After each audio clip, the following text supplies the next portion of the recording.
ರಾಮಾಯ ಶಾಶ್ವತ ಸುವಿಸ್ತೃತ ಷಡ್ಗುಣಾಯ ಸರ್ವೇಶ್ವರಾಯ ಬಲವೀರ್ಯ ಮಹಾನ್ನವಾಯ ನತ್ವಾಲಿಲಂಘಹಿಷುರನ್ನವಮುತ್ಪಪಾತ ನಿಷ್ಪೀಡ್ಯತಂ ಗಿರಿವರಂ ಪವನಸ್ಸ ಸೂನುಃ.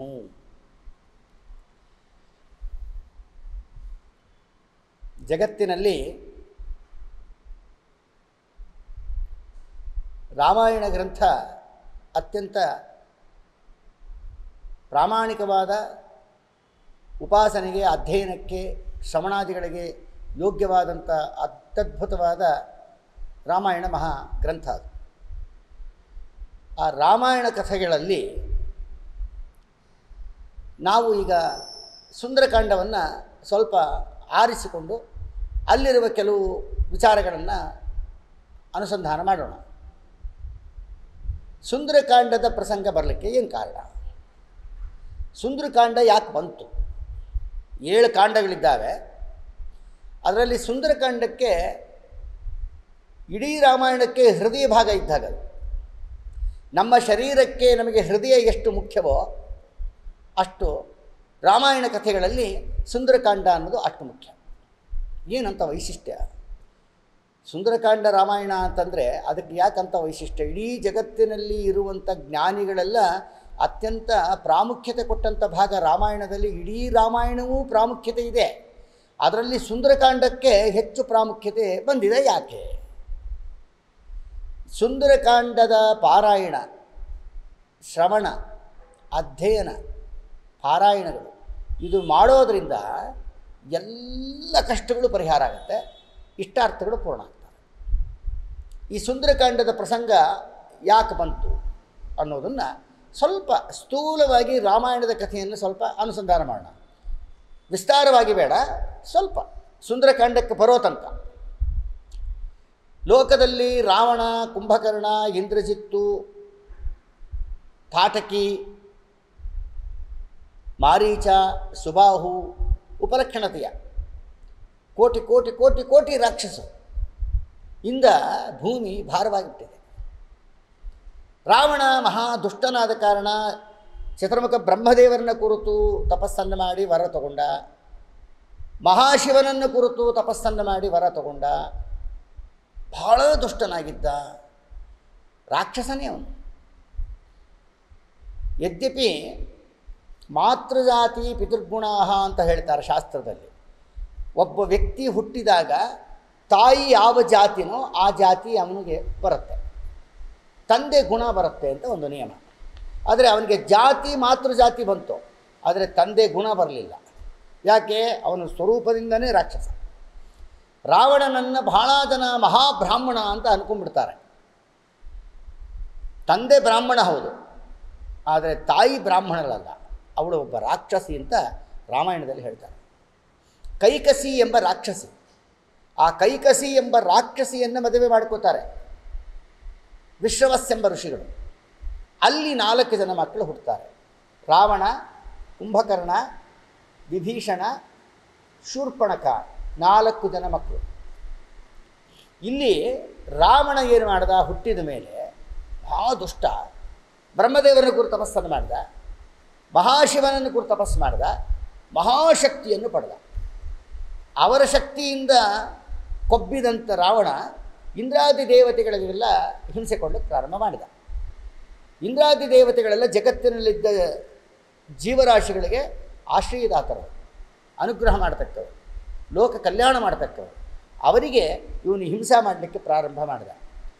ಅಲ್ಲಿಂದ ಇವನ ಕಾಟ ತಡಿಲಾರದೆ ದೇವತೆಗಳೆಲ್ಲ ಹೋಗಿ ಮಹಾರುದ್ರದೇವರು ಮತ್ತು ಚತುರ್ಮುಖ ಬ್ರಹ್ಮದೇವರನ್ನು ಸ್ತೋತ್ರ ಮಾಡಿದಾಗ, ಆಗ ಬ್ರಹ್ಮದೇವರು ದೇವತೆಗಳ ಸಮೇತರಾಗಿ ಬಂದು ಮಹಾವಿಷ್ಣುವನ್ನು ಸ್ತೋತ್ರ ಮಾಡ್ತಾರೆ. ಸ್ವಾಮಿ, ರಾವಣನ ಹಾವಳಿ ಜಾಸ್ತಿ ಆಗ್ತಿದೆ, ಆದ ಕಾರಣ ತಾವು ಬಂದು ಭೂಲೋಕದಲ್ಲಿ ಅವತರಿಸಿ ರಾವಣನನ್ನು ಕೊಂದು ಹಾಕಬೇಕು. ರಾವಣ, ಕುಂಭಕರ್ಣ, ಇಂದ್ರಜಿತ್ತು ಮೊದಲಾದವರೆಲ್ಲ ದುಷ್ಟ ರಾಕ್ಷಸರ ಕಾಟ ಭೂಲೋಕದಲ್ಲಿದ್ದ ಜನಗಳಿಗೆ ಬಹಳ ತೊಂದರೆ ಕೊಡ್ತಾ ಇದೆ. ಅಷ್ಟೇ ಅಲ್ಲ, ಸ್ವರ್ಗಲೋಕಕ್ಕೂ ಬಂದು ದೇವತೆಗಳಿಗೆ ತೊಂದರೆ ಕೊಡ್ತಾ ಇದ್ದಾನೆ.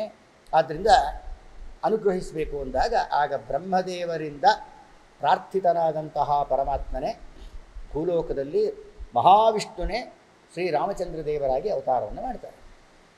ಮಹಾಲಕ್ಷ್ಮೀ ದೇವಿಯರೇ ಸೀತಾದೇವಿಯಾಗಿ ಅವತಾರ ಮಾಡ್ತಾರೆ. ಮೂಲ ರೂಪದ ಲಕ್ಷ್ಮೀನಾರಾಯಣರೇ ಭೂಲೋಕದಲ್ಲಿ ಸೀತಾರಾಮಚಂದ್ರ ದೇವರಾಗಿ ಅವತಾರ ಮಾಡ್ತಾರೆ. ಅವತಾರ ಮಾಡಿದ ಮೇಲೆ ಸ್ವಲ್ಪ ಸಂಕ್ಷಿಪ್ತವಾಗಿ ನೋಡೋಣ. ಅವತಾರವನ್ನು ಮಾಡಿದ್ರು.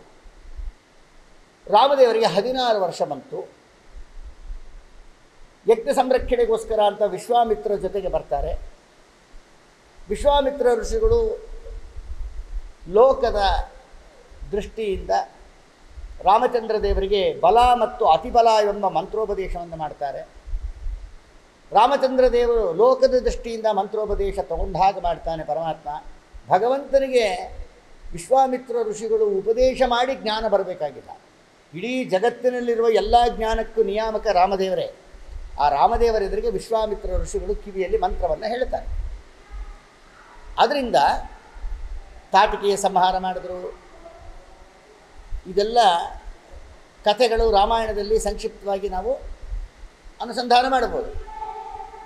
ಅದಾದ ಮೇಲೆ ಯಾವ ತಾಟಕಿ ಸಂಹಾರ ಆಯಿತು, ಮುಂದೆ ಹೋಗಿ ಯಜ್ಞ ಸಂರಕ್ಷಣೆ ಮಾಡಿದ್ರು. ವಿಶ್ವಾಮಿತ್ರ ಋಷಿಗಳು ಮಾಡುವ ಯಜ್ಞದ ಸಂರಕ್ಷಣೆ ಮಾಡಿದ್ರು ರಾಮದೇವರು. ಅದಾದಮೇಲೆ ಅಹಲ್ಯಾದೇವಿಯನ್ನು ಉದ್ಧಾರ ಮಾಡಿದ್ರು. ಅದಾದಮೇಲೆ ಸೀತಾದೇವಿಯನ್ನು ವಿವಾಹ ಮಾಡಿಕೊಂಡ್ರು. ಸೀತಾ ಕಲ್ಯಾಣವಾಯಿತು. ಅದಾದಮೇಲೆ ಅಯೋಧ್ಯೆಗೆ ಹಿಂತಿರುಗುತ್ತಾರೆ. ಕೈಕೇಯಿ ಮಂಥನ ಮಾಡುವ ಕುತಂತ್ರದಿಂದ ಕೈಕೇಯಿ ರಾಮದೇವರನ್ನು ವನವಾಸಕ್ಕೆ ಕಳಿಸಬೇಕು ಅಂಥೇಳಿ ಕುತಂತ್ರವನ್ನು ಮಾಡ್ತಾರೆ. ರಾಮ ಲಕ್ಷ್ಮಣ ಮತ್ತು ಸೀತಾದೇವಿಯರು ವನವಾಸಕ್ಕೆ ಅಂತ ಬರ್ತಾರೆ. ಮಧ್ಯದಲ್ಲಿ ಇಷ್ಟೆಲ್ಲ ಕಥೆಗಳೆಲ್ಲ ನಡೆಯುತ್ತೆ. ಅದಾದ ಮೇಲೆ ರಾವಣ ಕಳ್ಳ ಸನ್ಯಾಸಿಯ ವೇಷದಿಂದ ಬಂದು ಸೀತಾ ಆಕೃತಿಯನ್ನು ಅಪಹಾರ ಮಾಡ್ತಾನೆ. ಆ ಸಮಯದಲ್ಲೇ ಮಾರೀಚನ ಸಂಹಾರವನ್ನು ರಾಮದೇವರು ಮಾಡಿರ್ತಾರೆ. ಆಗ ಸೀತಾನ್ವೇಷಣೆಗೆ ಅಂಥೇಳಿ ಹೊರಡುತ್ತಾರೆ. ಹನುಮಂತ ದೇವರ ಮಧ್ಯಸ್ಥಿಕೆಯಿಂದ ಸುಗ್ರೀವನಿಗೂ ರಾಮಚಂದ್ರ ದೇವರಿಗೂ ಸಖ್ಯ ಆಗುತ್ತೆ. ಆ ಜಾಗದಲ್ಲೇ ವಾಲಿಯ ಸಂಹಾರವನ್ನು ರಾಮದೇವರು ಮಾಡ್ತಾರೆ. ಸುಗ್ರೀವನಿಗೆ ಆ ಕಿಷ್ಕಿಂಧೆಗೆ ರಾಜ್ಯ ಪಟ್ಟಾಭಿಷೇಕವನ್ನು ಮಾಡ್ತಾರೆ. ಇಷ್ಟೆಲ್ಲ ನಡೀತದೆ. ಮಧ್ಯದಲ್ಲಿ ಚಾತುರ್ಮಾಸ ಬಂದಾಗ ಚಾತುರ್ಮಾಸವನ್ನು ಕರೀತಾರೆ. ಆವಾಗ ಸುಗ್ರೀವನತ್ರ ಮಾತನಾಡಿ ಸೀತಾ ಆಕೃತಿಯನ್ನು ರಾವಣ ಅಪಹಾರ ಮಾಡಿದ್ದಾನೆ, ಸೀತಾಕೃತಿಯನ್ನು ಹುಡುಕಿಕೊಂಡು ಬರಬೇಕು ಅಂದಾಗ ಸುಗ್ರೀವ ಹೇಳ್ತಾನೆ, ಸ್ವಾಮಿ ಈ ಸೇವೆ ನಾನು ಮಾಡ್ತೀನಿ ಅಂಥೇಳಿ ಸುಗ್ರೀವ 4 ದಿಕ್ಕಿಗೂ ಕೋಟ್ಯಾಂತರ ಕಪಿಗಳನ್ನು ಆ ಸೀತಾ ಅನ್ವೇಷಣೆಗೋಸ್ಕರ ಕೊಟ್ಟು ಕಳಿಸ್ತಾರೆ. ಆ ಸಂದರ್ಭದಲ್ಲಿ ದಕ್ಷಿಣ ದಿಕ್ಕಿಗೆ ಯಾರು ಹೋಗಬೇಕು? ನೀಲ, ಮೈಂದ, ವಿವಿಧ, ಅಂಗದ, ಜಾಂಬುವಂತ, ಹನುಮಂತ ದೇವರು ಇವರೆಲ್ಲ ಕೋಟಿಗಟ್ಟಲೆ ಕಪಿ ಸೈನ್ಯವನ್ನು ತಗೊಂಡು ಹೊರಡಬೇಕು ನಿಶ್ಚಯ ಆಗುತ್ತೆ. ಆಗ ರಾಮಚಂದ್ರ ದೇವರು ಹನುಮಂತ ದೇವರನ್ನ ಕರೀತಾರೆ. ಹತ್ರ ಕರೆದು ಹೇಳ್ತಾರೆ, ಕರ್ಣಾಂತಮಾನೀಯ ಗುಣಗೃಹಿತ್ರ ರಾಮೇಣ ಮುಕ್ತೋ ರಣಕೋವಿಧೇನ. ಈಗ ಬಿಲ್ ಇದೆಯಲ್ಲ, ಆ ಬಿಲ್ಲನ್ನು ಬಾಣ ಹೂಡಿ ಹಿಂಗೆ ಜೋರಾಗಿ ಎಳಿತಾರೆ, ಕಿವಿ ತನಕ ಎಳಿತಾರೆ. ಅದು ಜೋರಾಗಿ ಕಿವಿ ತನಕ ಎಳೆದಿದ್ದಾರೆ ಅಂದರೆ ಅರ್ಥ ಏನು ನೋಡ್ರಿ, ವೇಗವಾಗಿ ಹೋಗಬೇಕು ಅಂತ. ಆದರೆ ಇಲ್ಲಿ ವೇಗಕ್ಕೆ ಹೇಳಿತಲ್ಲ, ವೇಗ ಭಾಳ ವೇಗ. ಅನೇಜದೇಕಂ ಮನಸ್ಸೋ ಜವೀಯ, ಮನಸ್ಸಿಗಿಂತ ವೇಗ ವಾಯು ವೇಗ ಅಂತ ಹೇಳಿದ್ದಾರೆ ಶಾಸ್ತ್ರದಲ್ಲಿ. ಮನಸ್ಸೇ ತುಂಬ ವೇಗ, ಕೂತಲ್ಲೇ ಕೋಟಿಗಟ್ಟಲೆ ಮೈಲಿ ದೂರ ಹೋಗ್ಬಿಡುತ್ತೆ ಮನಸ್ಸು ಬೇಕಾರೆ. ಅದನ್ನು ದಾಟಿ ಹೋಗೋ ಶಕ್ತಿ ವಾಯುವಿದೆ, ನಮ್ಮ ಆಂಜನೇಯ ಸ್ವಾಮಿಗಿದೆ. ಆದ್ದರಿಂದ ಮಹಾ ರುದ್ರದೇವರು ಮನಸ್ಸಿಗೆ ನಿಯಾಮಕರು, ಅವರನ್ನು ಮೀರಿದವರು ಮುಖ್ಯ ಪ್ರಾಣದೇವರು. ಆದ್ದರಿಂದ ಹನುಮಂತ ದೇವರನ್ನು ಕರೆದು ಕಿವಿಯಲ್ಲಿ ಒಂದು ಗುಟ್ಟನ್ನು ಹೇಳಿದಂತೆ ಪರಮಾತ್ಮ, ಸೀತಾದೇವಿಗೆ ಸೀತಾಕೃತಿಗೆ ನೀನು ನನ್ನ ಕಡೆಯವನು ಅಂತ ತಿಳಿಲಿಕ್ಕೋಸ್ಕರ ಅಂತ ಒಂದು ರಹಸ್ಯವನ್ನು ಹೇಳಿ ಕೊಟ್ಟು ಕಳಿಸ್ತಾರೆ. ಅಲ್ಲಿ ಬಾಣವನ್ನು ಬಿಲ್ಲಿಗೆ ಎದೆ ಏರಿಸಿ ಬಿಡೋ ಕಾಲಕ್ಕೆ ಉದ್ದಕ್ಕೆ ಎಳಿತಾರೆ, ಕಿವಿ ತನಕ ಎಳಿತಾರೆ, ಹೌದಲ್ಲ, ವೇಗವಾಗಿ ಹೋಗಲಿ ಅಂತ. ಆದರೆ ಲೋಕದಲ್ಲಿ ಬಾಣವನ್ನು ಕಿವಿಯ ತನಕ ಎಳೆದು ಬಿಡೋದು ವೇಗಕ್ಕೋಸ್ಕರ. ಆದರೆ ಇಲ್ಲಿ ಹೇಳಿದ್ದು ವೇಗಕ್ಕೋಸ್ಕರ ಅಲ್ಲ, ನಾನ್ ಸ್ಟಾಪ್ ಅಂತ ಅರ್ಥ. ಏನು ಗೊತ್ತಾ, ವಿಶ್ರಾಂತಿನೇ ಇರೋದಿಲ್ಲ. ಈಗ ಒಂದು ಸರಿ ಬಾಣ ಬಿಟ್ಟರೆ ಅದು ಗುರಿ ತಲುಪೋ ತನಕ ಎಲ್ಲರೂ ಒಂದು ಕಡೆ ಕೂತ್ಕೊಂಡು ಸ್ವಲ್ಪ ಹೊತ್ತು ರೆಸ್ಟ್ ಮಾಡಿ ಹೋಗುತ್ತಾನೆ. ಅದು ಒಂದು ಸರಿ ಬಾಣ ಬಿಟ್ಟರೆ ಅದು ಗುರಿ ಮುಟ್ಟಿತು ಅಂತಲೇ ಅರ್ಥ. ಹಾಗೆ ಹನುಮಂತ ದೇವರೆಂಬ ಬಾಣವನ್ನು ರಾಮಚಂದ್ರ ದೇವರು ಬಿಟ್ಟರು. ಅಂದರೆ ಆ ಬಾಣ ಮುಟ್ಟಬೇಕಾದ ಗುರಿಯನ್ನು ಮುಟ್ಟೇ ವಾಪಸ್ ಬರುತ್ತೆ, ಹಾಗೆ ಎಲ್ಲಿ ಬೇಕಲ್ಲ ಅಡ್ಡಂಬಡ್ಡ ಹೋಗಲ್ಲ ಅನ್ನೋ ಉದ್ದೇಶಕ್ಕೋಸ್ಕರವಾಗಿ ಆ ಹನುಮಂತ ದೇವರೆಂಬ ಬಾಣವನ್ನು ರಾಮಚಂದ್ರ ದೇವರು ಕಳಿಸ್ತಾರೆ. ದಕ್ಷಿಣ ದಿಕ್ಕಿಗೆ ಹೋಗ್ತಾರೆ. ಅಲ್ಲಿ ಹೋದಾಗ ಸುಗ್ರೀವ ಒಂದು ಆಜ್ಞೆ ಮಾಡಿರ್ತಾನೆ, 1 ಮಾಸ ಅಂದರೆ 1 ತಿಂಗಳು ನಿಮಗೆ ಟೈಮ್, ಅಷ್ಟರೊಳಗೆ ಸೀತಾಕೃತಿಯ ಅನ್ವೇಷಣೆ ಮಾಡಿಕೊಂಡು ಬರಬೇಕು. ಆ ಅವಧಿ ಒಳಗೆ ಏನಾದರೂ ನೀವು ಕೆಲಸ ಮಾಡಿಕೊಳ್ಳದೆ ಬರೇಗೈಲೇ ಬಂದರೆ ಅವರಿಗೆ ಶಿರಶ್ಛೇದನ ಅಂತ ಎಲ್ಲರಿಗೂ ಶಾಸನ ಮಾಡಿಬಿಟ್ಟಿದ್ದ. ಸುಗ್ರೀವಾಜ್ಞೆ ಅಂತ ನೋಡಿದ್ರೆ ಸುಗ್ರೀವ ಆಜ್ಞೆ ಮಾಡಿಬಿಟ್ಟಿದ್ದ. ಅವರು ಬಂದು 1 ತಿಂಗಳು ಕಳೆದು ಹೋಗಿತ್ತು. ಇನ್ನು ವಾಪಸ್ಸು ಹೋದರೆ ಸುಗ್ರೀವ ಅವನ ಅಣ್ಣನ್ನೇ ಕೊಲ್ಲಿಸಿದವನು ನಮ್ಮನ್ನು ಬಿಡ್ತಾನೆ. ರಾಮದೇವರ ಕೈಯಲ್ಲಿ ತನ್ನ ಸ್ವಂತ ಅಣ್ಣ ವಾಲಿಯನ್ನೇ ಕೊಲ್ಲಿಸಿದವನು ಇನ್ನು ನಮ್ಮನ್ನು ಬಿಡ್ತಾನ? ಅವನ ಮಾತು ಕೇಳಲಿಲ್ಲ ನಾವು ಅಂತ. ಆದ್ದರಿಂದ ನಾವಲ್ಲಿ ವಾಪಸ್ ಹೋಗೋದೇ ಬೇಡ, ಇಲ್ಲೇ ಇದ್ದುಕೊಂಡು ದೇವರ ಧ್ಯಾನ ಮಾಡ್ಕೊತ ಇಲ್ಲೇ ಪ್ರಾಣ ಬಿಟ್ಕೊಳ್ಳೋಣ ಅಂತ ರಾಮಾಯಣವನ್ನು ಪಾರಾಯಣ ಮಾಡ್ತಾ ಕೂಡ್ತಾರೆ. ಆ ಸಂದರ್ಭದಲ್ಲಿ ಜಟಾಯು ಪಕ್ಷಿ ಇತ್ತು. ರಾವಣ ಸೀತಾಕೃತಿ ಅಪಹಾರ ಮಾಡುವ ಕಾಲಕ್ಕೆ ಆ ಜಟಾಯು ಬಂದು ಅದು ಸೀತಾಕೃತಿಯನ್ನು ಸಂರಕ್ಷಣೆ ಮಾಡಬೇಕು ಅಂತ ಬಂದಾಗ ರಾವಣ ಅದನ್ನು ಕೊಂದು ಹೋಗಿದ್ದ. ಅದರ ಅಣ್ಣ ಸಂಪಾತಿ ಅಂತ ಒಂದು ಪಕ್ಷಿ ಅಲ್ಲೇ ಬಿದ್ದಿತ್ತು. ಅದಕ್ಕೇನಾಗಿತ್ತು ಅಂದರೆ ರೆಕ್ಕೆಗಳೆಲ್ಲ ಸುಟ್ಟು ಹೋಗಿದ್ದು. ಪಕ್ಷಿಗಳಿಗೆ ರೆಕ್ಕೆ ಇದ್ದರೆ ಹಾರ್ತವೆ, ರೆಕ್ಕೆ ಇಲ್ಲಂದರೆ ಹೋಯಿತು. ಆ ಸಂಪಾತಿ ಎಂಬ ಪಕ್ಷಿಯು ಜಟಾಯುವಿನ ಅಣ್ಣ.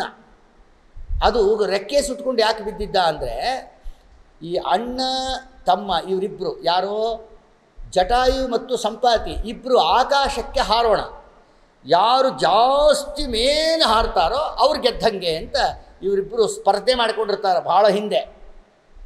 ಆಗಲಿ ಅಂಥೇಳಿ ಭೂಮಿಯಿಂದ ಆಕಾಶ ಮಾರ್ಗವಾಗಿ ಹಾರ್ತಾ ಹೋಗ್ತಾರೆ ಅವರು, ಜಟಾಯು ಮತ್ತು ಸಂಪಾತಿ. ಇದು ಫ್ಲ್ಯಾಶ್ ಬ್ಯಾಕು, ಅದು ಹಿಂದೆ ನಡೆದಿದ್ದು. ಹೋಗ್ತಾ ಹೋಗ್ತಾ ಹೋಗ್ತಾ ಹೋಗ್ತಾ ಸೂರ್ಯಮಂಡಲ ಹತ್ತಿರ ಬಂದುಬಿಡ್ತಾರೆ. ಸೂರ್ಯಮಂಡಲ ಹತ್ತಿರ ಬಂದ ತಕ್ಷಣ ಸಂಪಾತಿ ಅನ್ಕೊಂತದೆ, ನಮ್ಮ ತಮ್ಮ ಈ ಬಿಸಿಗೆ ಸಿಕ್ಕು ಸತ್ತುಬಿಟ್ರೆ ಕಷ್ಟ ಅಂಥೇಳಿ ಅವನೇನು ಮಾಡ್ತಾನೆ, ಬಲವಾಗಿ ಮೇಲೆ ಹಾರಿ ಆ ತಮ್ಮನನ್ನು ಕೆಳಗಡೆ ತಳ್ಳಿಬಿಟ್ಟು ಅಡ್ಡ ನಿಂತ್ಕೊಳ್ಳುತ್ತೆ. ಆ ಸೂರ್ಯನ ಪ್ರಖರವಾದ ಕಿರಣಗಳು ಬಿದ್ದು ಆ 2 ರೆಕ್ಕೆಗಳು ಸುಟ್ಟು ನೆಲದ ಮೇಲೆ ಬಿದ್ದುಬಿಟ್ಟಿರ್ತಾನೆ. ಆ ಸಂಪಾತಿ ಅಲ್ಲಿ ಬಿದ್ದಿರ್ತಾನೆ.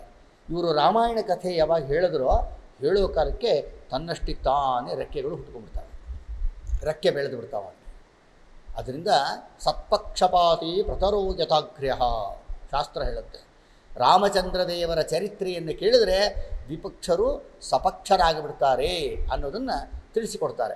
ಅಂತಹ ಸಂಪಾತಿ ಅದಕ್ಕೆ ರೆಕ್ಕೆಗಳು ಬಂದವು, ಅದು ಬಂದು ಮಾತಾಡಿಸ್ತು ಇವ್ರನ್ನ, ನೀವೆಲ್ಲ ಯಾರು, ಎಲ್ಲಿಗೆ ಹೊರಟಿದ್ದೀರಿ, ಏನು ಕತೆ, ನೀವು ರಾಮಾಯಣ ಹೇಳಿದ್ರಿ, ನಾನು ಕೇಳಿ ನಾನು ಕಳ್ಕೊಂಡ ರೆಕ್ಕೆಗಳನ್ನು ಪುನಃ ಪಡೆದೆ, ಇವೆಲ್ಲ ಯಾರು ಅಂದಾಗ ಅವ್ರು ಹೇಳ್ತಾರೆ, ನಮಗೆ ಸೀತಾಕೃತಿ ಅನ್ವೇಷಣೆ ಬಂದಿದ್ದೀವಿ, ಮತ್ತಿನ್ನು ಮುಂದೆ ಸಮುದ್ರ ಅಡ್ಡ ಇದೆ, ಮುಂದೆ ಏನು ಮಾಡಬೇಕು ಗೊತ್ತಿಲ್ಲ ಅಂತಂದು ಅವರ ಅಭಿಪ್ರಾಯಗಳನ್ನು ಹೇಳಿದಾಗ ಆಗ ಸಂಪಾತಿ ಹೇಳುತ್ತೆ, ನೀವು ಇಷ್ಟೋ ತನಕ ರಾಮಾಯಣದಲ್ಲಿ ಹೇಳಿದ್ರಲ್ಲ ಜಟಾಯು, ಆ ಜಟಾಯು ನನ್ನ ತಮ್ಮನೇ, ಅವನ ಅಣ್ಣ ನಾನು.